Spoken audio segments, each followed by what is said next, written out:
La scène a été tournée jeudi dernier. Ce soir-là, les forces de l'ordre sont attaquées après avoir procédé à l'inspection d'un appartement sur fond de trafic de drogue. Une vingtaine de jeunes les prennent pour cible, des mortiers d'artifice sont tirés, les forces de l'ordre répondent avec des bombes lacrymogènes. Quelques heures plus tard, une voiture est incendiée au même endroit. Dimanche, même scénario. Après l'interpellation d'un mineur de 14 ans, les forces de l'ordre sont visées par des jets de projectiles.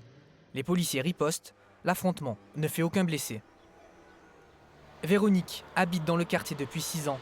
Elle a assisté aux faits depuis son appartement. Toute la fumée est arrivée, nous on était obligés de fermer les fenêtres de partout. C'est quoi le sentiment pendant de tels événements? C'est quoi vos sentiments, vos De la réactions? peur, parce que les représailles, de la peur que ça continue. Chaque jour, on a peur que chaque soir, ça recommence. Le quartier de la Fontaine-Douche porte encore certains stigmates des violences. Dans les rues, les habitants sont lassés. Samia habite ici depuis 18 ans. Elle remarque une hausse des incivilités dans son bâtiment. C'est la tour infernale. Il y a eu le feu dans le local à poubelle. Il y a eu l'inondation, c'était comme la piscine, dans le local à poubelle. Il y en a beaucoup qui ont peur. Les policiers, eux, dénoncent des guet-apens. Ils constatent une recrudescence de ce type d'épisode chaque été.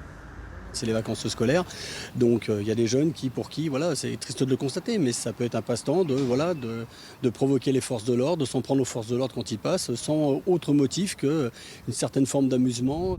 En réaction, la police prévoit d'envoyer plus de renforts sur le terrain, avec multiplication des patrouilles et des opérations de contrôle, en prévision notamment du 14 juillet.